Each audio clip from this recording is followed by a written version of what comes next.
Well, hello, and welcome back to that thing we like to call Curless Mania, where we talk all things pop, rock, and prog. Today, we're sort of on the pop rock, pop prog spectrum, I would call it almost, or prog pop. I'm not sure what you call it, but we're talking about 80s Rush today.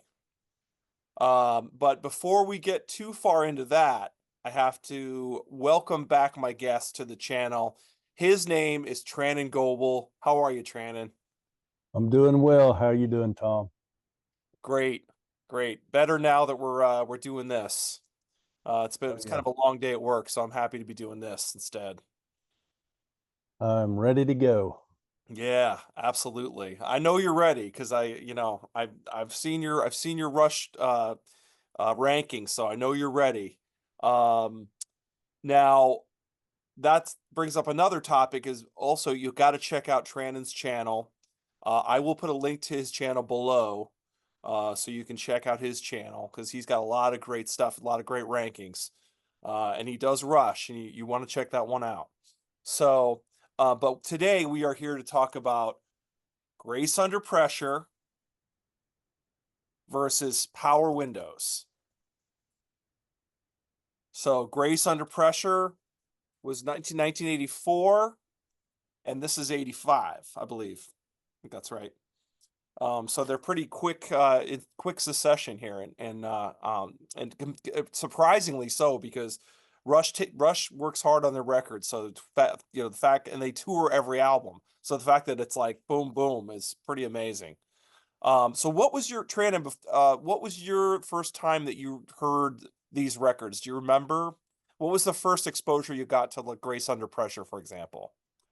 Well, actually, Rush in general, I heard in the early 80s, well, late 70s, probably, and early 80s, but I didn't know who they were. Grace Under Pressure, actually, I hadn't heard that album until the late 80s. So I didn't even hear it when it first came out because I really wasn't into Rush that much. I didn't get into Rush until about 88, 89, actually. Okay. And when I did, it was mostly into the prog albums that they had released in the 70s, Hemispheres. Yeah, Yeah. that one. Yeah. Or like this one, yeah. Yeah, that one. And Farewell to Kings, things Yeah. like that. Um, at the beginning, I was not a fan of 80s Rush, except for like moving pictures. I thought that was okay. Hmm. I thought that Grace Under Pressure, when I heard it, sounded similar to the Police. And I love the Police. So that did get my attention.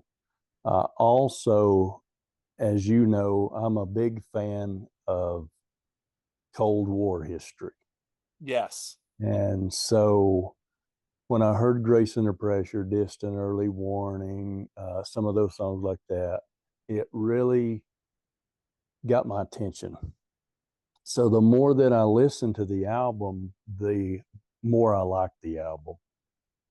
Then I began to develop favorite songs off that album.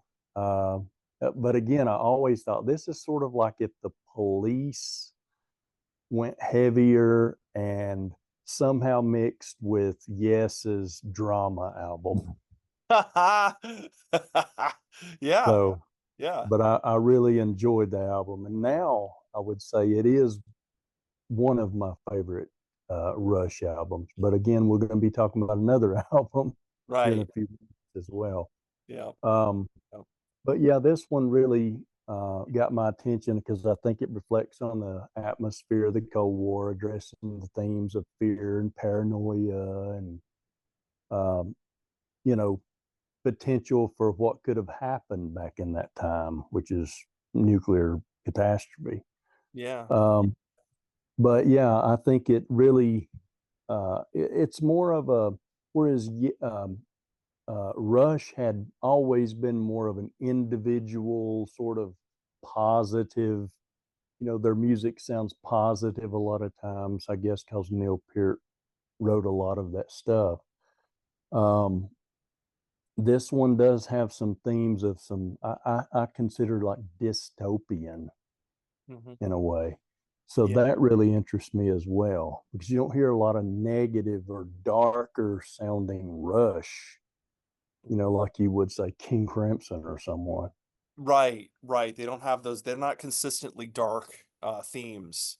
You know, True. but you're right. That's a great. I like the dystopian kind of like Mad Max-esque, like just landscapes kind of vibe for some of the songs. Yeah. Agreed. So let's do a quick rundown and then we can get into it. So Grace Under Pressure was released, it's their 10th studio album. It was released on April 12th, 1984. They recorded it at List Studio in Quebec, which they had done. I believe they did moving pictures there as well, and maybe even this one, I think, as well. Um, Peter Henderson was the producer for this record. I don't know if you could call him a producer. I think he acted more like an engineer. Because I read Geddy Lee's book and basically he said that Peter was good, but he really good at getting sounds, but he never really said, okay, that's the take, or why don't we try this? Or he didn't really jump into like decision making at all. He just kind of recorded. He just kept hitting record and he would say, I think we got he'd say, why don't we try it again? And so I guess Yeah. it's kind of frustrating for the band because they're like, well, what take is the one? Like, is there anything? Can you give us any feedback? Um, but this is the first album that wasn't produced. Now that gets into the reason this was the first album not produced by Terry Brown, who had been with them since the debut. He was almost like a fourth member of the band as a producer, essentially for that really long classic run. But they decided at the end of the Signals tour that we need a change. Like, I think during Signals they were having trouble with him because they started to say that like they could predict what he was going to say. Like, and they Yeah. would finish something, and it's like we've been working with this guy too long. We're getting a little stale. Maybe it's time for somebody new, some fresh blood. And they said it was nothing to do, it was not, malicious. There was nothing, they still loved him as a person, everything. They just wanted to try something different. But they said it was still hard, kind of like breaking up with someone. Hey man, it's not you, it's me. It's hard, Still Definitely. still difficult. So they what was I going to say? So then they asked Steve Lillywhite. They because they were hearing these new sounds of these new bands, like as you mentioned, the Police, XTC, all these new bands that were coming on the scene that they were kind of enjoying. And they're like, maybe we could do something a little different, like kind of what they're doing. Maybe we can get the producer that did Big Country and Police or Simple Minds and what else did he do? Again, XTC I mentioned. So he had done some of these like cutting edge bands, and they thought, oh, let's get him. And originally he said yes, and then at the last right 2 weeks before they were going to go in the studio, he said, "Oh, well, sorry, man, I can't. I have a conflict."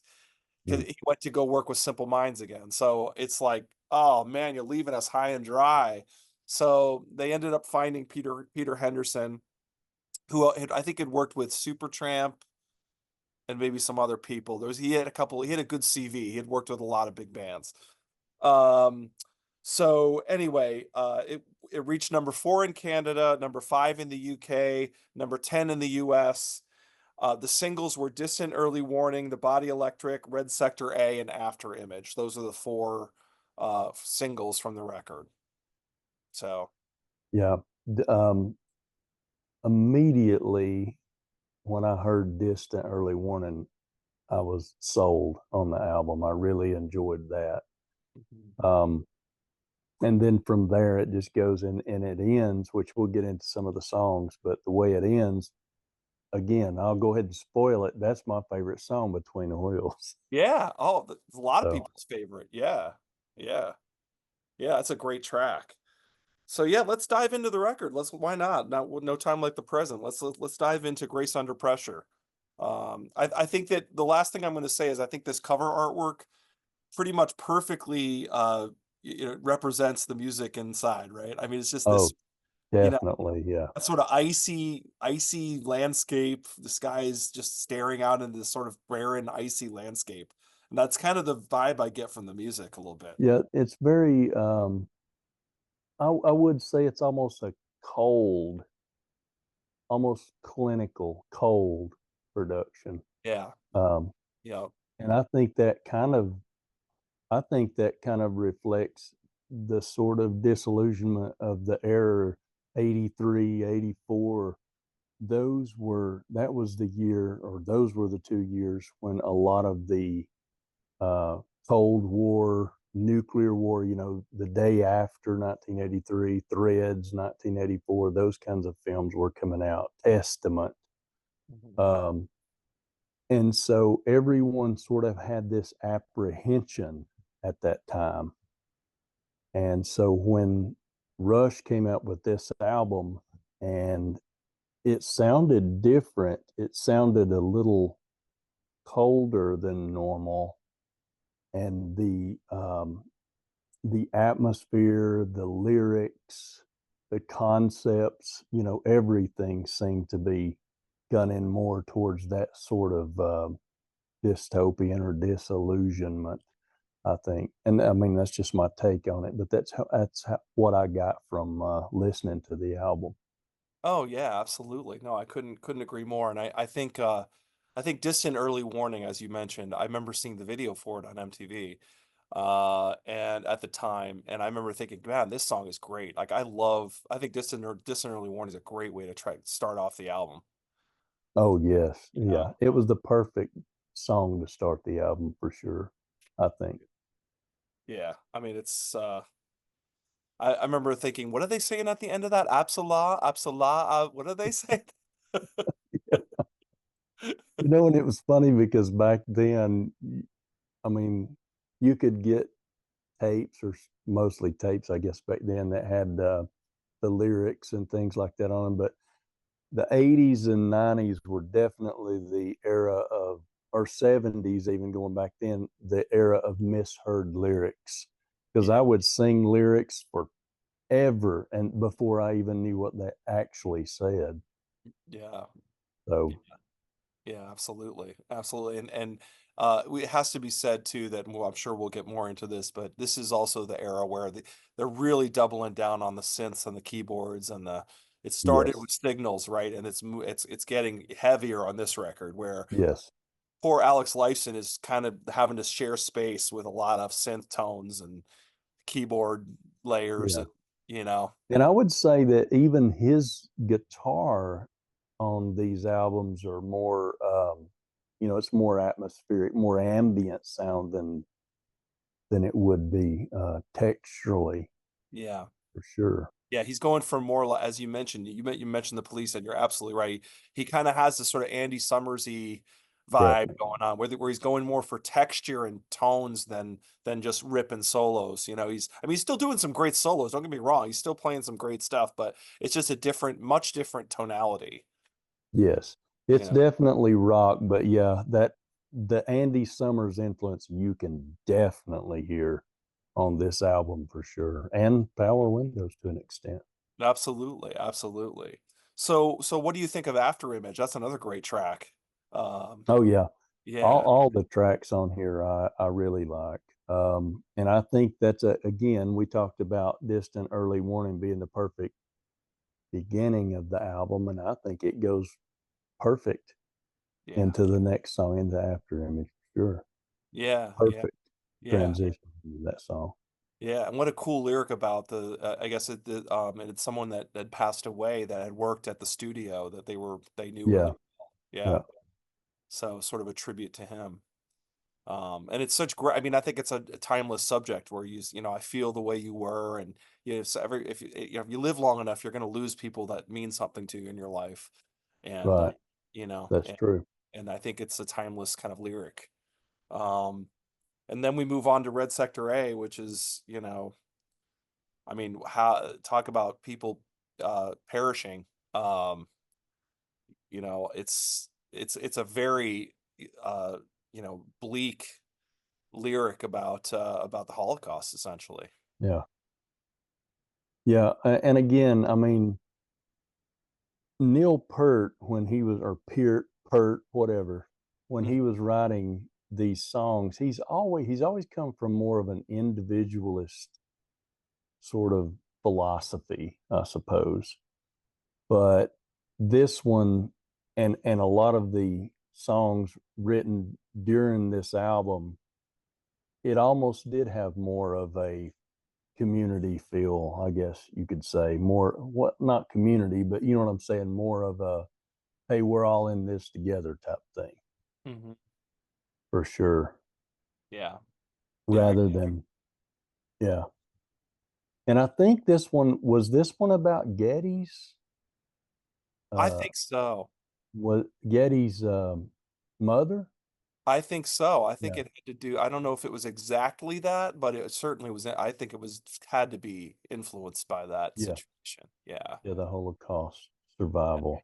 Yeah, Yeah. I mean, that's for just, I sure. mean, yeah, it's such a touching, it's such a deep, it's a very hard hitting lyric when you listen to the It words and, is. the whole, it's for my father and my brother, it's too late. Now I must help my mother stand up straight. It's Yeah, like, oh my God, that's hard. yeah, yeah. So hard hitting.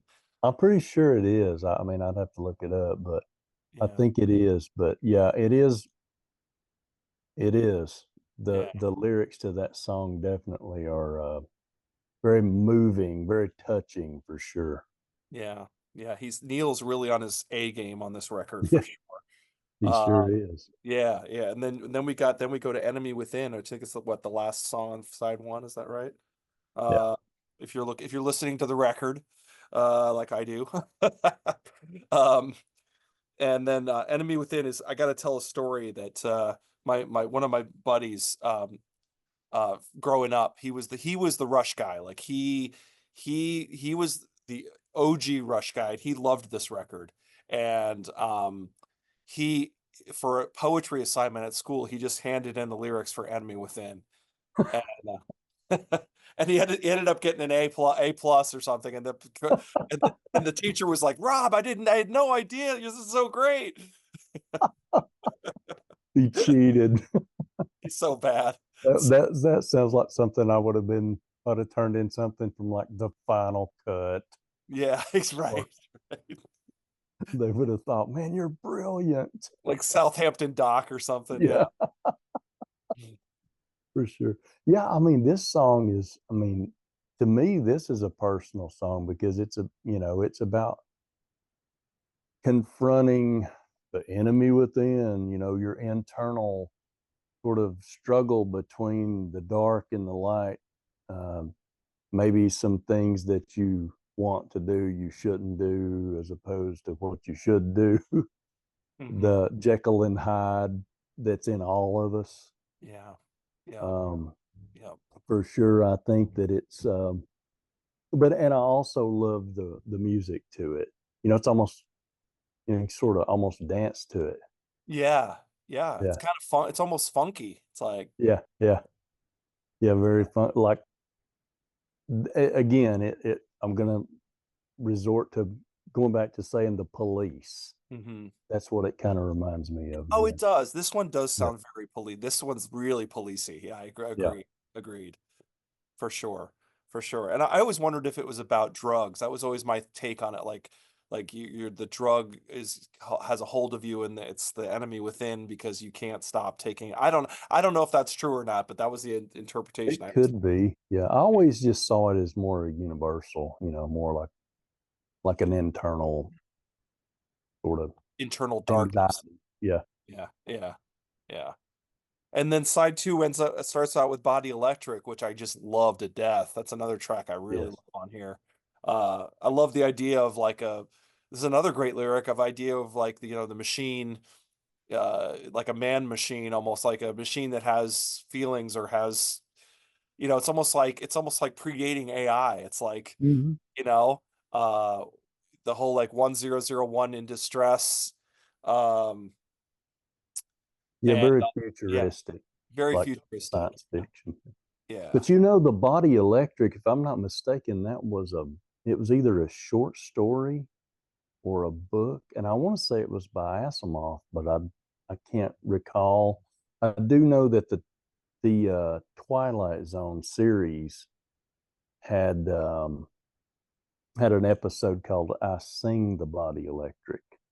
Mm. So it may have been, you know, they may have been influenced by that or the short story or novel, whatever. But again, it's like that science fiction. It's the themes of sort of like I always think of science fiction as fantasy escape sort of type stuff, but they do have a lot of I know with the Twilight Zone they had a lot of moral what like the morals at the end of the story type thing, and I sort of think Rush does that a lot. Mhm. When they're telling stories, they sort of slip that in there, like with the trees, that sort of Yeah. song. Yeah. So I think with this one, and again, this one has the lot of synth, a lot of the '80s type of sound production and all that. But I Mhm. enjoy it. Not one of my favorites off this album, but I do enjoy it. Yeah, I love Neil's playing on it. I think Yeah, Neil's killing it on this track. Um, and I love the whole idea of like Unit One's in trouble and it's scared out of its wits. It's like the idea that a machine has feelings, it's being scared. You know what I mean? I thought that yeah. was kind of cool. But anyway, but then how about Kid Gloves? What do you think of Kid Gloves? Um, I enjoy every song off the album, but I would say that I enjoy the lyrics. I enjoy the message of this song. Uh, it does have sort of a catchy guitar riff. It's not one of my favorites, but I don't dislike it. I think it's playful, you know, got a lot of energy to it. So, Yeah. um, but yeah, I mean, I will listen to it. It's not something I'm gonna skip to, but I won't skip over it either. Yeah, no, I'm kind of the same about Kick. It's good. I mean, it's a good song. I wouldn't say it's like my Yeah, favorite on the record. I think it's a little bit chorus is a bit clumsy in my opinion. It's just yeah, yeah. again, this is just I quibbling. would It's agree. still a good song. Still a good song. How about Red Lenses? Another kind of Love it. yeah. This is a different one for Yeah, Rush. Yeah, yeah. I love it. yeah, It's experimental. Uh, I think that with this one, it's almost like it's painting a picture, sort of. I know I've used that sort of when I was speaking of one of the groups on my ranking, Country Joe and the Fish, how they sort of picturesque, whereas the Moody Blues are more like cinematic or whatever. But I think that Rush on this one is sort of doing that. And again, I'm sort of feeling a little Cold War vibe yes. Here's the from Cold this War one. stuff. Yep, yep. On the perception and but the music's funky. It's still got the complexities of Rush on it. So yeah, one of my favorites by far is Red Lenses. Yeah, no, absolutely. No, I agree with you. And it's sort of they do that little funky kind of breakdown with just the bass and the drum, and it's just I love it. Yeah, It's like wow, this is so different for Rush. This is very yeah, different. yeah. Um, and then of course we end with Between the Wheels, which I mean I just think is a classic Rush song, a great track. They worked their butts off on this song. You can Yeah. tell. And it's a fan favorite. I think the diehards really love this track. Oh, I love this. This, like I said, it's my favorite song. It's darker, it's heavier. Again, I love darker Rush for some reason. I think because Darker the better. they're so uplifting most of the time that when you have that sort of darker feel with Rush, they pull it off so well. They do. They do. And it's like with Police and Sting, I love the Police better than Solo Sting because I think Solo Sting's too, sunny. Too bright. Yeah, too bright. Yeah, Yeah. compared to the Police. They're breaking down, different kind of uh issues, and they sound darker. This one is I love it. I absolutely love it. It is not only my favorite song off this album, it is probably one of my favorite top three probably favorite Rush songs of all time. Wow, Yeah, that's saying a lot. Oh my God. yeah, Yeah. But it is a great track. I mean, it's a fantastic song. It starts out with those ominous eh, yep, eh, and you don't, and then it comes in the offbeat, and then it's kind of throws you sideways, and then it's just I love.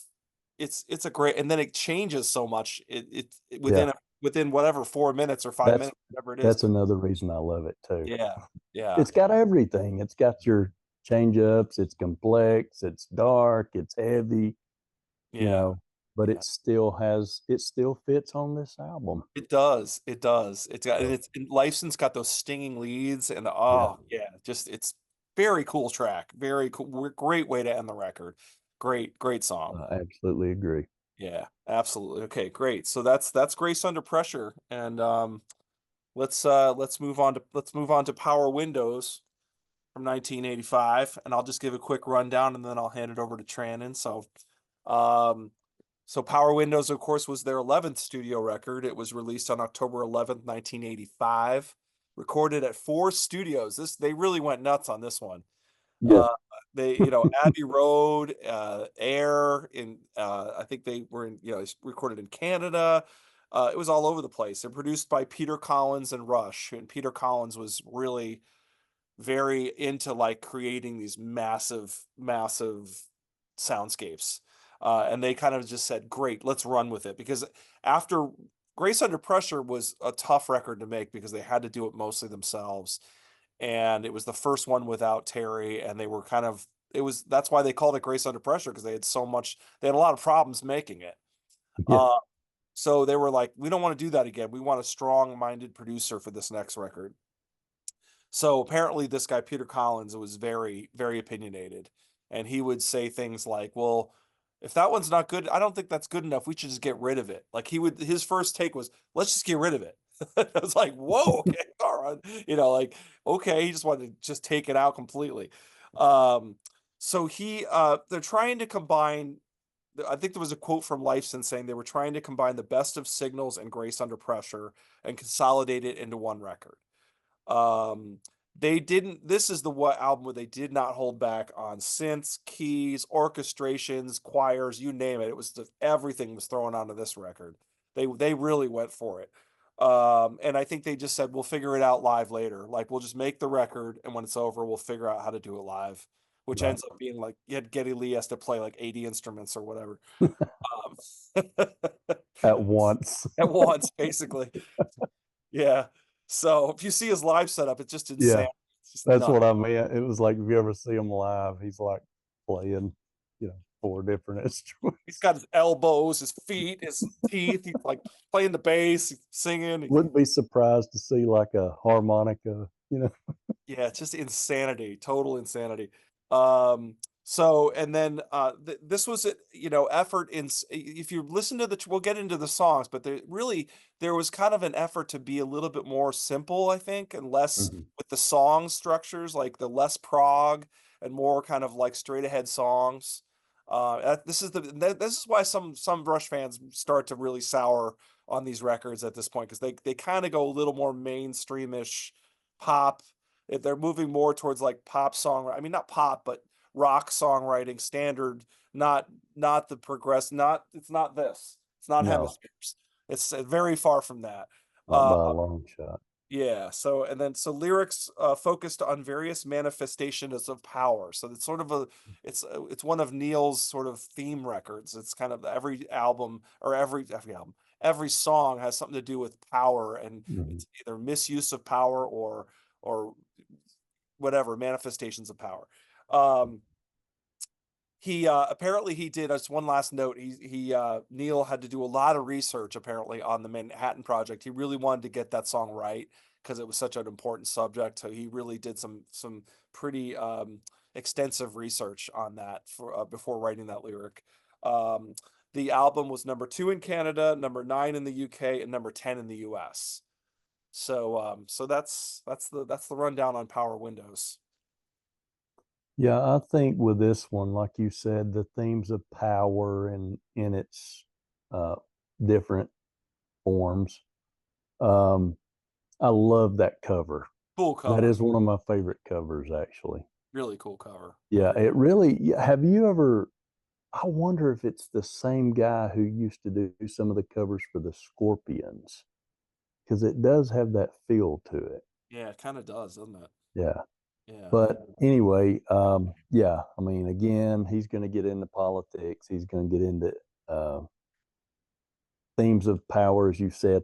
And the thing with this is, when I went back and listened to this album again, when it comes to concept albums, there's sort of two types. There's the type that tells a story, like a narrative concept album, and then there's the concept album where it's just sort of explores a theme. Mhm. Every song explores a theme. I think that Animals by Pink Floyd's like that. Yes. Um, Yep. Hmm. Sort of the theme, and I feel this that way with Power Windows. It's the theme, as you said, of power, Hmm. over and over and over. I mean, they're addressing issues like materialism, and again, they're also uh, into, again, it's one of those nuclear Cold War type albums, because again, it's in the middle of the 80s, when all this is going on. So it deals a lot with that. And I think, like, I love um, the synths. Normally, I struggled so long with the 80s sound, because I thought it sounds so dated when I would go back and listen. But I guess the older I get, the more appreciation I have for that sound. And so when I went back to listen to Power Windows, I developed a deeper appreciation for the entire album, Yeah. for sure. Yeah. Yeah. No, agreed. I think this is sort of a grower record. I remember not loving it when I first heard it, and I think I like it a lot more now than I used to. Yeah, I'm same, not sure exactly. why that is, but I think it's maybe just maturity, and you get older, and you just Hmm. and sometimes you dismiss records quickly, and and then you come back and you listen to it and you go, why did I dismiss this so much? Like, this is a good Yeah, record, yeah. Oh, I'm guilty of that you completely. know? I'm guilty of that with records and movies. I could not stand 2001: A Space Odyssey when I first saw it. Hmm. But after I went back and watched it like 20 times, it was like, oh, yeah. So, same It's a with Power classic. Windows. Yeah. But yeah, I really enjoy the album overall. It is an album I can put on and listen to. And that's what you were saying at the beginning. This one was tougher than I thought it was going to be Yeah. Yeah. between these two. But yeah, Yeah, this is a tough, we were saying earlier, this is a tough battle. Because the more we listened to when we did our homework for this episode, it's like, oh yeah, like, I'll just come clean already and just say that I was thinking that Grace Under Pressure was gonna I kill did too. Power Wind. Yeah, and I was like, it's Yeah, gonna kill it. And then you listen to Power Winds and you go, yeah, okay, there's a lot of orchestration. It's a little bit over the top at times, but there's still a lot of great stuff on this record. I love Big Money, for example. yeah. I love that song. I think, That's man. a song that had to grow on me. Oh, really? Okay, Oh, okay, yeah. okay. I've always liked Big Money. I don't know why. I always thought it was a cool track. Yeah. In the beginning, I did not like that song. Um, I thought it was cheesy. But the more I listened to it, the more I was like, oh, I get it. And then I started getting more into it. Is so strange because I will do that sometimes. I'll dismiss or dislike a song immediately upon hearing it. And then when I go back and listen to it, it just sort of seeps in, and it's like, oh, yeah, I get it now. And I like it. And it sounds better because I understand it.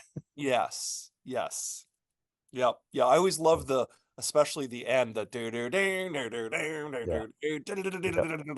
do, and he's doing those huge snare rolls, and I love that. Yeah. But Love that. it's a bombastic sort of, song. So, and Yeah. and Rush can pull that off. I mean, they were more minimalistic with the use of the synths and the atmospheric guitar, on Grace Under Pressure, a little bit more bombastic with Yes. it, I Yeah. think. Yeah, they're kind of going for the jungular on this record, it Yeah. seems Like like. you said, pop rock sort of. Yeah. Yeah. Yeah.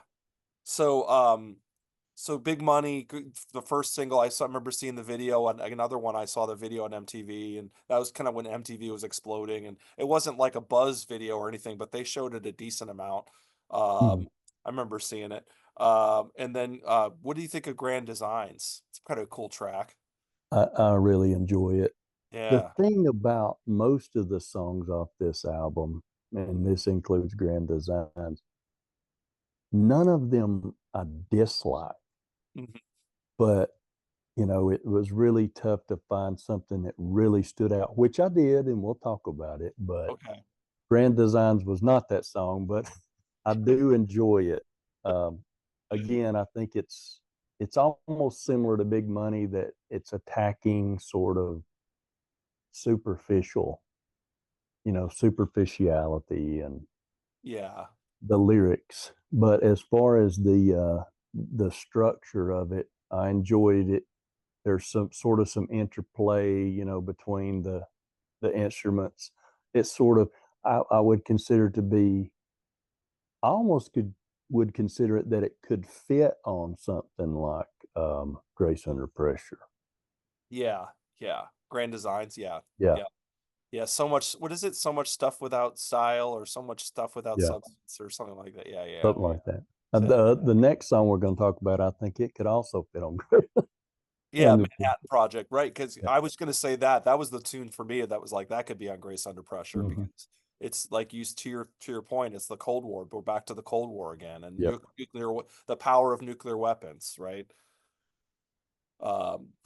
Amazing that they would tackle. I mean, this is the kind of band Rush is. They'll tackle something like this. It's like Yeah.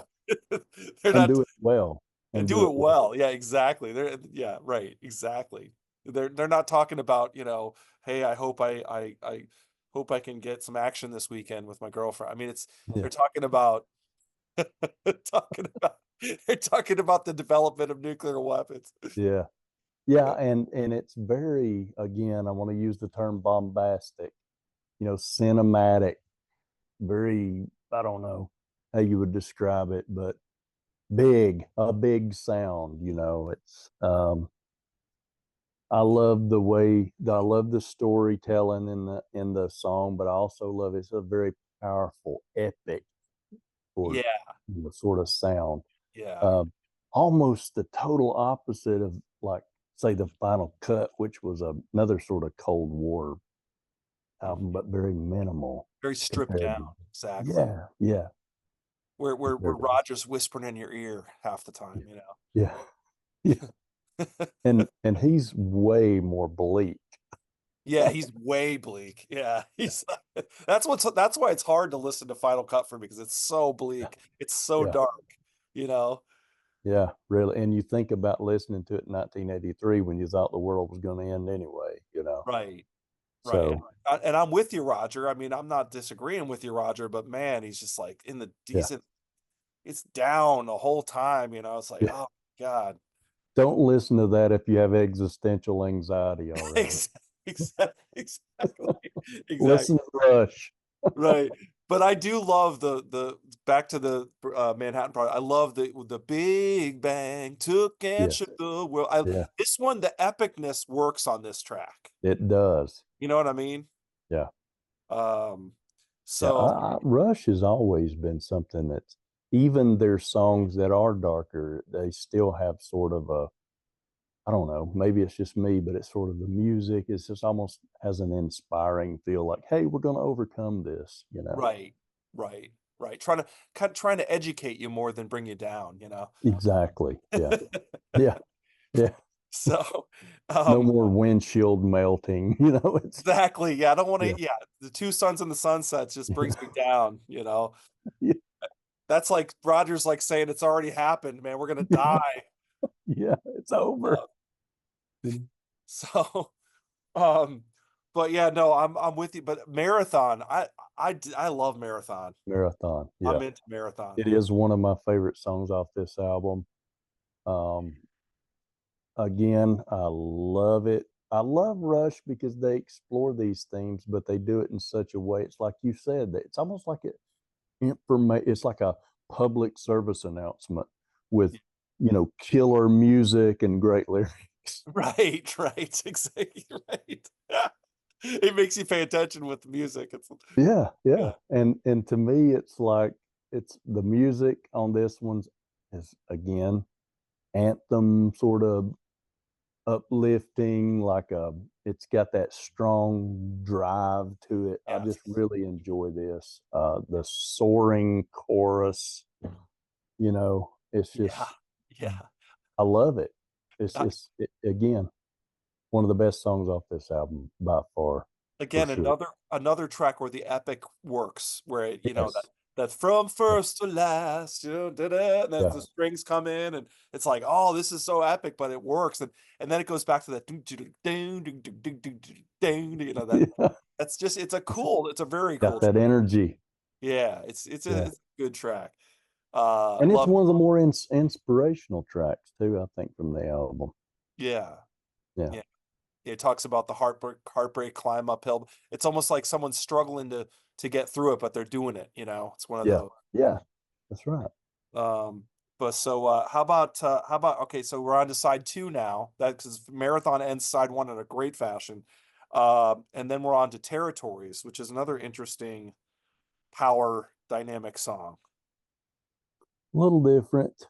Um, This I one's a think, little they're trying for something different. I'm not sure. yeah, Yeah. yeah. I think it almost, I don't know, you may hear this and you may not, but to me, it almost feels like solo Sting as opposed to them playing sort of the police sound. It's Yeah. what Yeah. what would you call it? Like the world music type of Yeah. feel? Yeah. Yeah, Yeah. yeah, Yeah. for sure. That sort of influence. Yeah, it's okay. Yeah. It's not bad. It Yeah, feels like they're trying a little too hard on this track where they're pushing the boundary too far and it's like little overstepping a little bit. This is just my opinion. I mean, I'm sure somebody in the yeah, comments will be like, "This is my Territories is yeah. This song is killer. What are you talking? yeah. Yeah, what are you talking about, you idiot?" But I don't I it's okay. Like you said, I don't dislike any songs. I just don't this isn't one of the stronger ones in my Yeah, yeah. um I do like Middletown Dreams a little better than that. I What do do. you think? Yeah, yeah. I agree with you. I Yeah. hate to keep agreeing with you. I know we need to butt heads from time to time,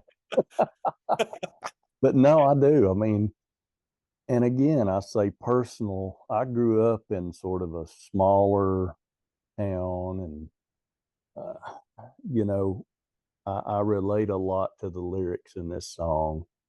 And even looking back, I have sort of that. It's sort of that nostalgic quality to the song, I guess. Yeah, yeah, You know, yeah. Yeah, because it's got that small town, "Someday I'm gonna get out of here and make my yeah, life. I'm gonna go to the big city," or something. It's yeah. kinda that vibe, right? It still has that optimism to it, Yeah, even though yeah, you know? yeah. I So like I can relate personally to this one for sure. So that does oh, it that's puts it cool. in Yeah, the that's cool. positive feel. Yeah, Yeah, yeah, that's great. I love it. And then we get down to the last 2 tracks, which a lot of people quote as their favorites, "Emotion Detector" and "Mystic Rhythms." yeah, Um, I definitely. it ends pretty strong, It ends very strong. you Yeah. know? And again, when I went back to listen to Power Windows, these were the two, well, Marathon, but Yep. these were the two that really punched it for me. I was like, oh, yeah, this is so good. Yeah, it's Both. not till the end of the album. Yeah. Yeah. Right. Yeah.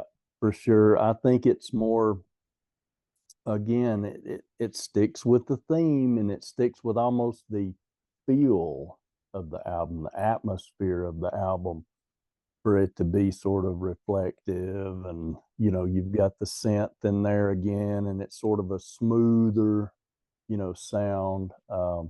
Yeah, the synth really works It on Emotion Detector. complements this Yeah, song for yeah, sure. yeah, Yeah. yeah, that right Um, to the heart of the matter, that just yeah, the and yeah, it is one of my favorites off this album as well. yeah, But yeah. then we get to the final track. Oh, Yeah. oh, Mystic Rhythms, man. I mean, I love Mystic Rhythms. This what you just said something about Between the Wheels being one of your favorites of all time Mhm. for Rush. For me, Mystic Rhythms is one of my favorite of all time for I Rush. will agree. It's up there. Yeah, I love I it. will agree. It's a little more. I think the lyrics are a little more. I don't want to say vague, but like maybe a little abstract compared to straight. Well, I mean, he kind of does that anyway. He kind of has that sort of. He's so good at telling stories, or he's good at kind of expanding upon his thoughts politically and socially. And I love the rhythm of this song, Oh, getting into it musically. I love the ambience of the song, everything about it. It's just wonderful. It's yeah. ethereal, it's sort of, yeah. To me, they capture what they're going for in spades on this track. Like if this is Mhm. what if the whole album was like this, it would be like a masterpiece. Like, Oh, it would you be. know what I Yeah. mean? Oh, Uh for sure. I Yeah. just love it. And it's interesting because Mystic Rhythm seems a little bit more like to your point. It doesn't seem as much connected to the power thing. It seems more like a personal track Yeah. uh as far as lyrics. Um but man, you're right. I just that it just puts me in a trance. It's just Yeah. that Hypnotic. oh, it's hypnotic and it just keeps going and it's like and then that whole, when Lifeson does the and it's just like, oh, and it just keeps going and going and going and you're like, oh, I love this. Love Yeah. it.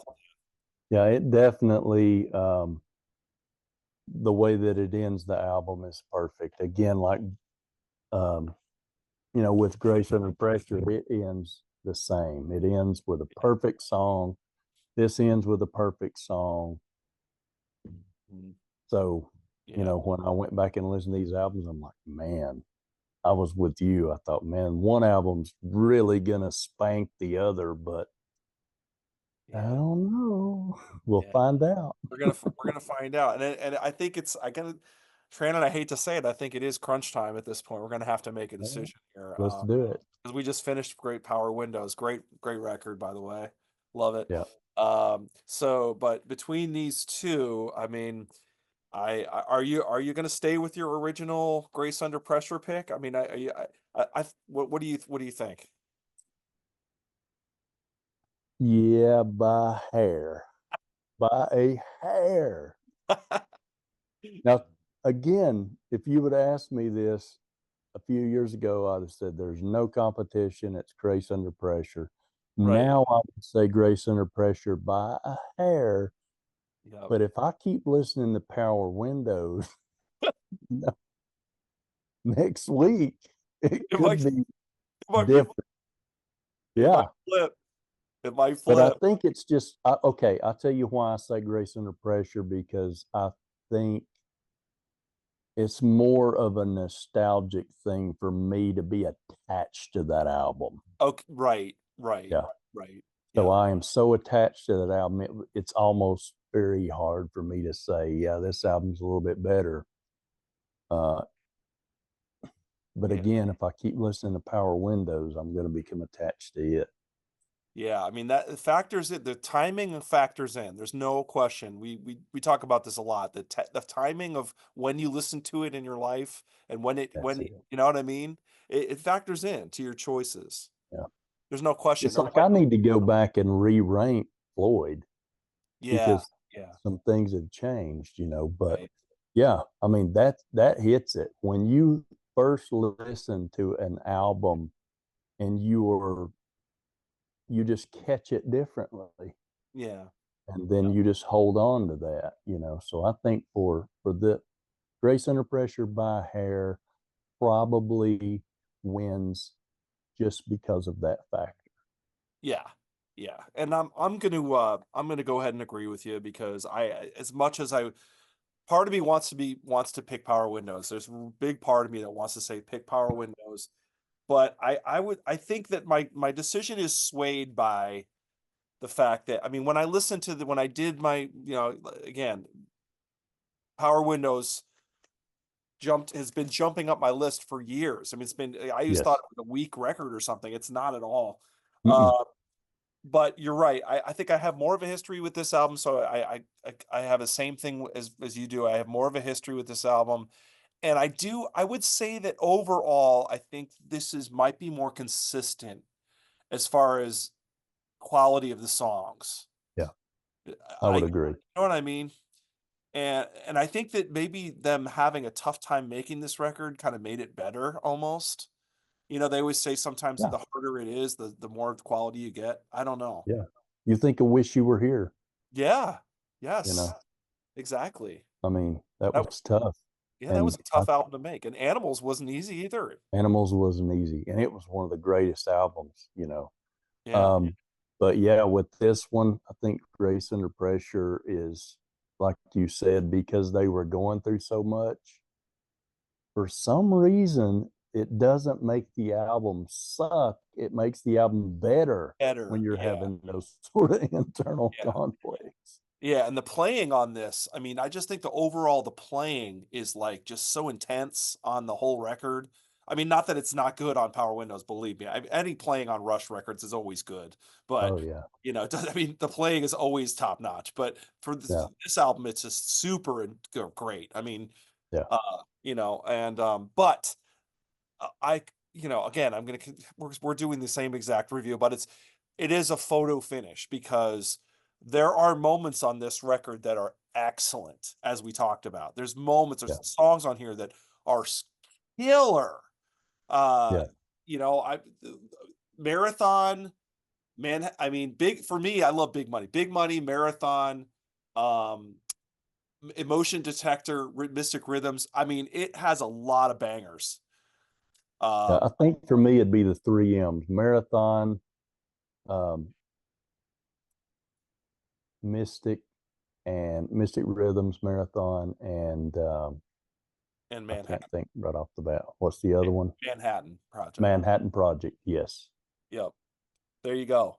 So, um, so yeah, I mean, it's a photo finish. It's one of those I always say it's like the Olympic swimmers where it's like, it's like Yeah. who won that? You can't even tell who won until you Yeah. watch the playback. Yeah. Uh, For sure. yeah, But it's like you said too. It's when we did our last albums, I knew that would be close, but at the end, it's almost like, oh, oh, and that's the way it was here when I listened to Power Windows again. It was like, man, this is a lot better than I thought. You know, I love that's why I do these battles. It's fun to yeah, go back and listen to these records again and reassess them now and be like, yeah. man, this is good. But Uh, still got to go with Grace on this one for sure. Yeah, yeah, I'm with you. I really, like I said, it was very, very difficult for me. There was a moment where I almost went Power Windows, but I'm gonna go Grace Under Pressure as well because just like as we discussed, it's just there's something about it. There's something about Yeah, Grace Under Pressure that's very high level, um, and it's just hard to put your finger on, but it's there. And I'm not sure about some of the epicness of Power Windows goes sideways. Like sometimes it works and sometimes it doesn't with all the strings and horns and whatever they not horns, but yeah, strings and vocal and choirs and whatever. It was like sometimes it was like, whoa, it's a little too much. Whereas this thing is just stripped down and it's just this yeah. pure rush. It's pure 80s rush. I shouldn't say pure rush, pure 80s rush. So yeah, there you have it, people. There's our decision. What do you guys think? There might be people out there. I know there's people that are Power Windows fans. So there might be people in the comments that are like, man, Power Windows. I would go with Power Windows, and I would not have a problem with that at all. Totally understand. And we're doing this battle thing as just like I said earlier. It's a battle because people get hung up on the battle thing. There's no competition. I did one recently where people were saying, "This isn't even a competition. Why are you doing this?" Blah, blah, blah." It's just to talk about the albums. It's just to Yeah, talk about the music. It's just a reason to talk about. It's also sort of clickbaitish, right? It's like, oh, yeah, battle. Okay, we watch that. Um, I'll admit it. I'm not above that. So, So yeah, so it's just to talk about the albums, and that's what we do here. And this one we're just gonna so let us know what you think. That's what I was getting at. What do you think? Tell us what you think and tell us why. I mean, if you think Power Windows is better, I'm with you. Just explain why you think so. Because I'm interested. I'm a music fan. I want to know what other people think. Yeah, Um, I mean, they could tell us something that we maybe overlooked. Yeah, yeah, exactly, exactly. So we can't hit everything, so there might be some things that we missed. To let us know what you think, because there's a lot of doing Rush is tough because there's a lot of rabid Rush fans that know everything, and Yeah. I hope I got it all right. I'm doing my best. So It's pretty tough though to disagree with two geniuses. yeah, yeah. I So mean, come on, you know, I mean, you could disagree at your own peril. I mean, it's up to you.